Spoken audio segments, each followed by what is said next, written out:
My wife's secret life unraveled when I showed up at home instead of her affair partner. The betrayal left me shattered, questioning everything I believed. Hey, welcome to today's story. What are you up to right now? Take a minute to get settled because you're about to hear a story that's all too familiar for some of us. Have you ever had to face a truth that completely shattered the life you thought you had? A betrayal so deep, it left you questioning everything? Well, today's story is all about that. Our main character is going through exactly that. A heartbreaking discovery that changes everything. Stay with us until the end to see how they handle it, how they find the strength to rebuild, and if they can ever trust again. And hey, if you enjoy this, please hit that subscribe button. It helps me keep bringing more stories your way.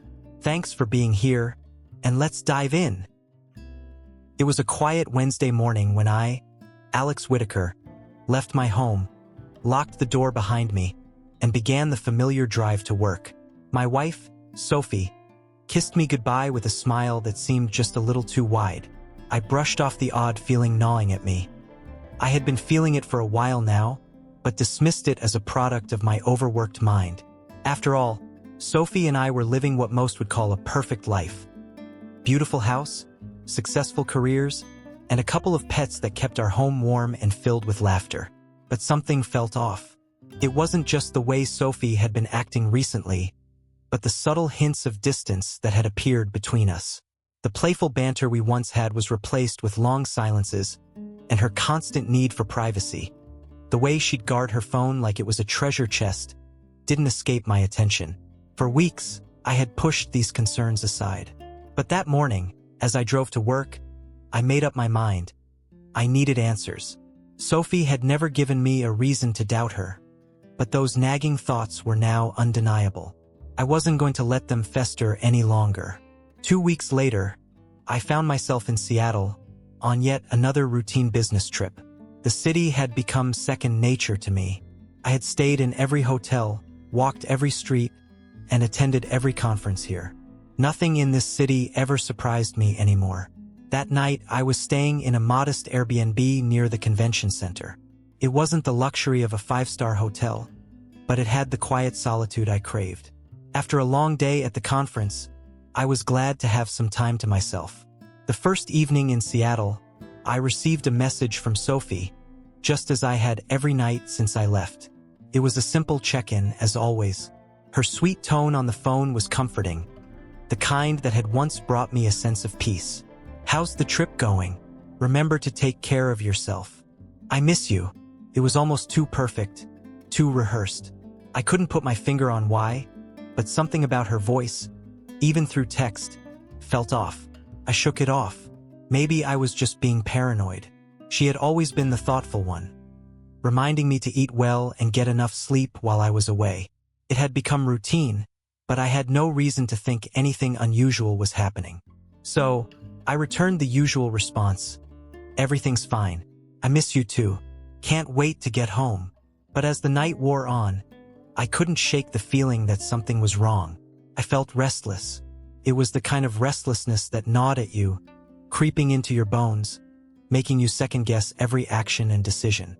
I was alone in the apartment, the quiet hum of the city below seeping through the windows.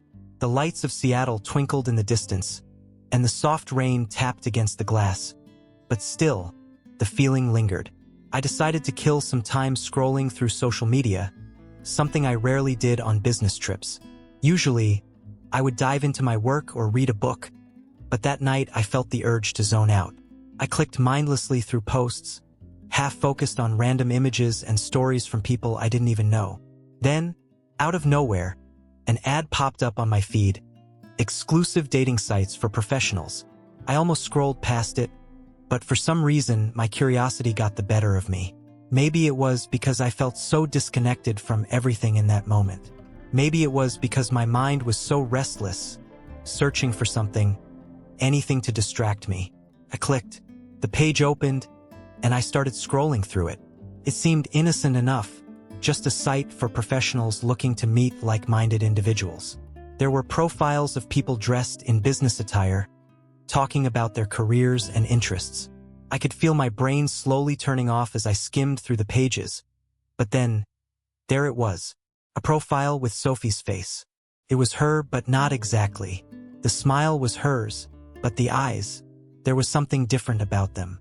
Something I couldn't quite place. Something that unsettled me.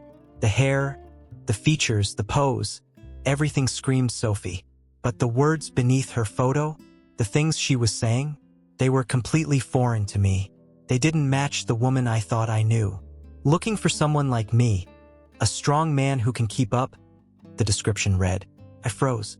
My breath caught in my throat, and I felt the blood drain from my face. No, this couldn't be happening. Sophie, my wife, on a dating site, it made no sense. Sophie had never been unhappy. She had always been my rock, supportive, loving, and caring. She had never given me any indication that there was something more she wanted from life, from our marriage. But here it was, right in front of me. The more I read, the more the knot in my stomach tightened. The profile wasn't a fake. It wasn't some hacker using her photos. No, this was her. And it wasn't just a casual profile, it was an active account. Sophie had been here, talking about things I never knew she was interested in. As I scrolled down, I saw more. There was a conversation thread with a man named Ryan. His messages to her were clear. I'll be there this weekend as planned. Can't wait to see you again, Sophie. I felt my heart drop. What was she planning? Why had she kept this from me? I wanted to scream, to yell, to ask her why she didn't just tell me. Why didn't she just leave if she was unhappy? But instead, I was here, staring at these words, reading them over and over, trying to make sense of what was happening. I clicked through the messages, each one more disturbing than the last. Sophie had been speaking to him for months, arranging meetings, sending flirtatious comments, making plans behind my back. The more I read, the deeper the pit in my stomach grew. This wasn't just an emotional affair. It was physical. She had met with Ryan. She had lied to me. All this time, she had been living a double life and I had no idea. My mind raced. Was I just blind to it all? Had I been so wrapped up in my own world that I missed all the signs? The small things Sophie had done recently, the late nights at work, the sudden obsession with privacy, the strange moods. Had these been the cracks in the perfect picture?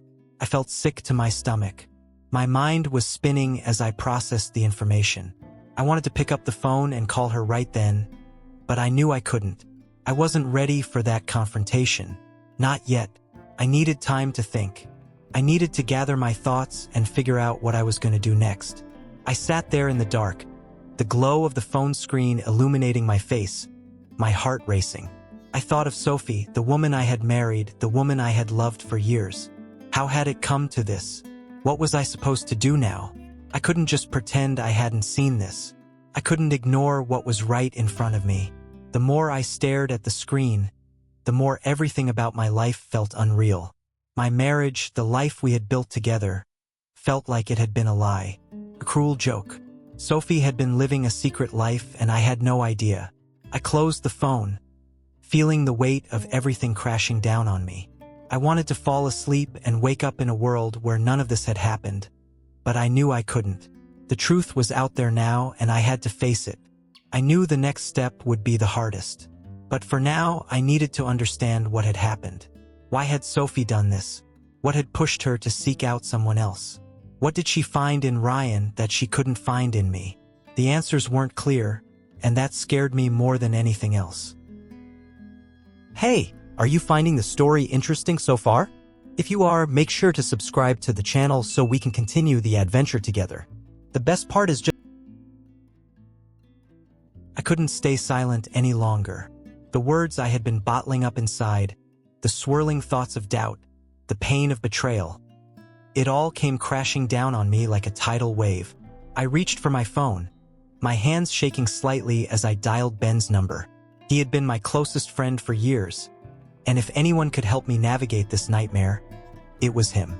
He had been through his own share of messy breakups and tough relationships, and if there was one thing he knew, it was how to face the hard truths when they came knocking. The phone rang a few times before Ben picked up, his voice groggy from a nap. "Alex? Everything all right, man? I hesitated. How do you explain this to your best friend? How do you tell him that the woman you thought you knew better than anyone in the world has been hiding something so dark from you? Ben, something's going on. I don't know how to explain this, but I think Sophie's been seeing someone else.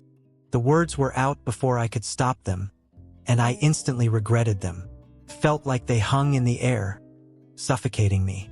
There was a long silence on the other end.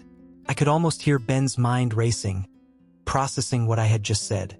Finally, he spoke, his voice careful, as if he wasn't sure whether to believe me or not. Alex, are you sure? You've been together for years. I can't imagine her doing something like that. I wanted to scream at him that I had proof, that I wasn't just imagining this. But I had to keep my voice steady. I don't want to believe it, but I have the proof. She's been using a dating site. I'm reading messages between her and some guy named Ryan. This is real, Ben. There was another pause, and then a deep sigh from Ben. All right, listen. You're not going to get the closure you want unless you confront her about it.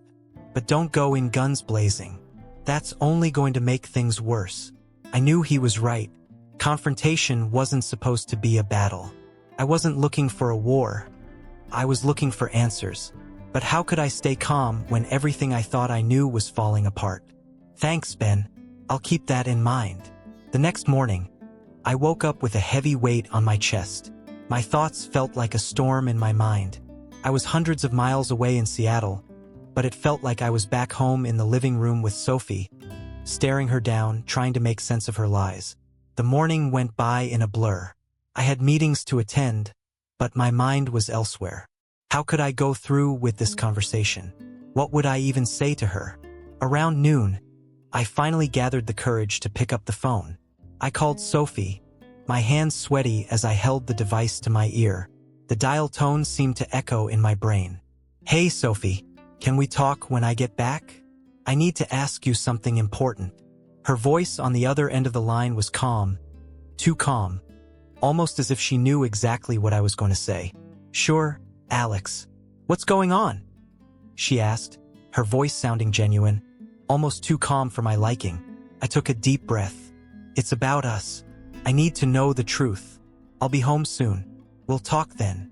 We hung up, and I sat in silence, staring out the window at the gray Seattle sky. Felt like I was living in a nightmare. I wanted to scream, to cry, to do anything to release the pressure building inside of me. But I had to be strong. I had to hear it from her lips. I had to confront the woman I thought I knew with the cold, hard truth. I spent the rest of the day pacing, overthinking every possible outcome. Would she admit it? Would she deny it? I wanted to confront her calmly, to get the answers I deserved without making a scene. But I knew it wouldn't be easy. The pain of it was already suffocating me.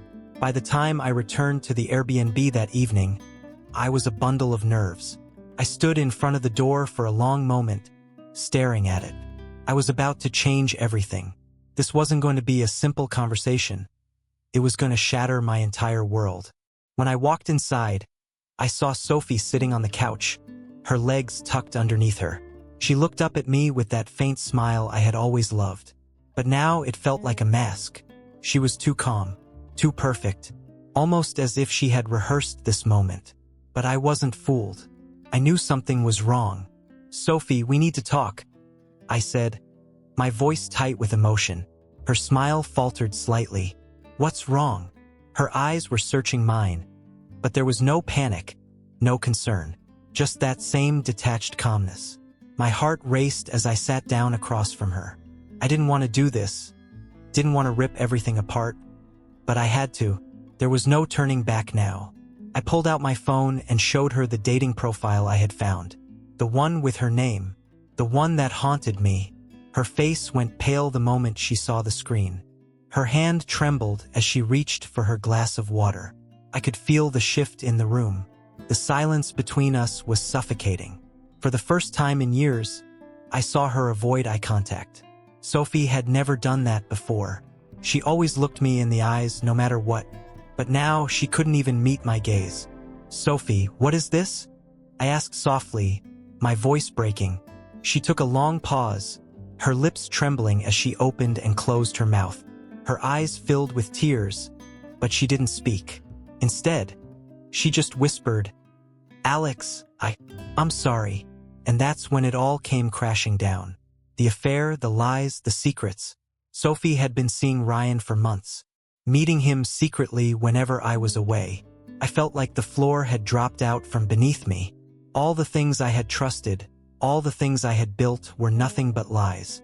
Sophie had fallen into a world of deceit while I had been blissfully unaware, believing our life was perfect. But it wasn't. "Why, Sophie? Why didn't you just tell me?" I asked, my voice breaking with the weight of the pain. "If you weren't happy, why didn't you just leave? Why hide it from me?" Sophie looked down at her hands, her voice barely a whisper. "I didn't know how to tell you. I didn't want to hurt you, Alex.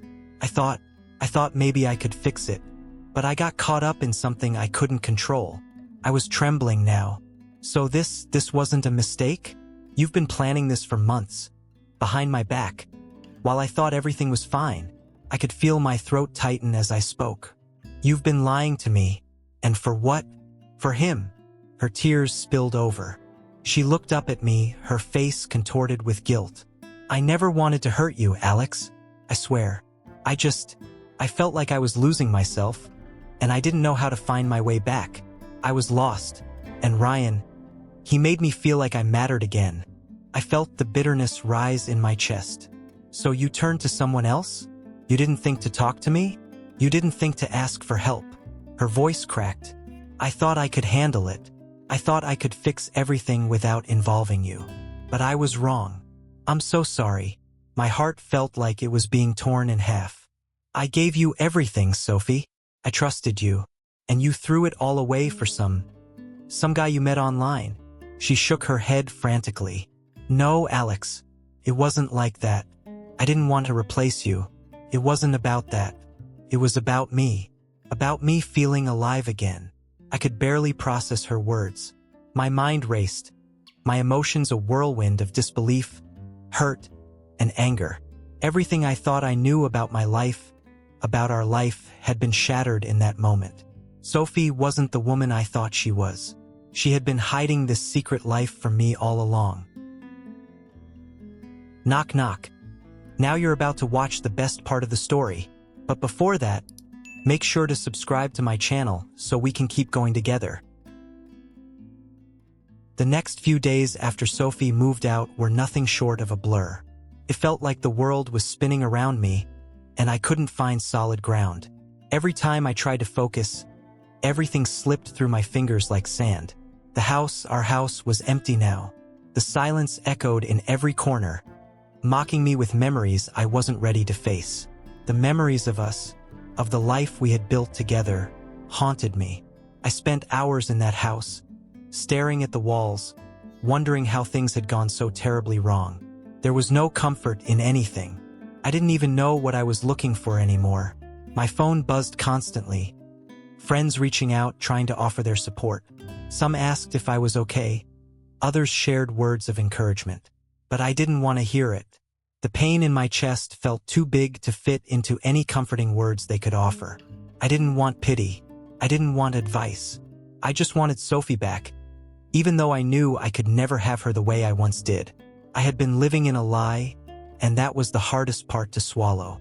The worst was seeing Sophie post pictures on social media as if nothing had happened. She was out with friends, smiling in every photo, looking like the carefree, happy woman she once was. I couldn't bear it. My fingers shook as I scrolled through her profile, each new photo a dagger to the heart.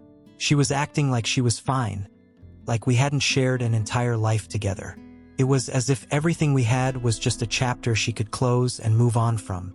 But beneath her seemingly perfect smile, I saw the truth that she was living a life built on lies. I saw the carefully crafted facade she had put on to hide the brokenness behind her eyes.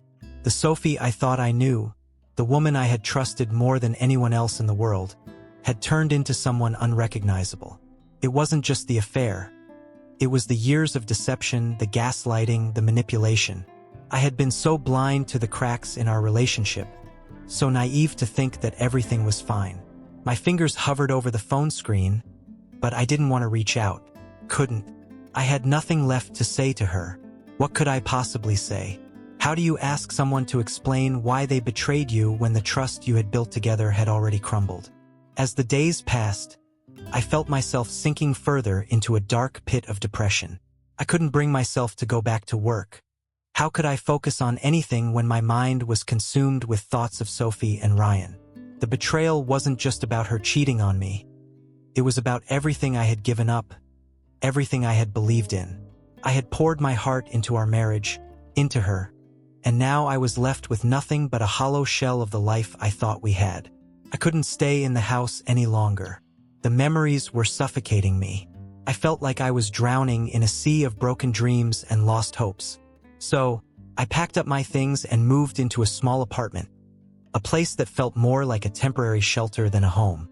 The apartment was bare, with nothing to remind me of the life I had once known. But even then, the loneliness crept in. The emptiness of the place was comforting at first, but soon it became stifling. Ben was my rock during this time. He called me every day, checking in on me, making sure I was eating, sleeping, and trying to keep my mind off the pain. He helped me pack up and move into the new apartment. He reminded me that I deserved better, that I would heal. But the truth was, it didn't feel like it. It didn't feel like I would ever heal. Every step I took in this new, lonely chapter of my life felt like a step in the wrong direction. I couldn't get over the betrayal. The thought of Sophie with Ryan kept playing on repeat in my head, like a broken record. I tried to distract myself, but it never worked. Every corner I turned, there she was, my past, my life, staring back at me. I kept thinking about all the promises we had made to each other, all the things we had planned for the future. Now, it all seemed like a cruel joke. Some nights, I would lay in bed staring at the ceiling, replaying the moment when I had discovered the truth.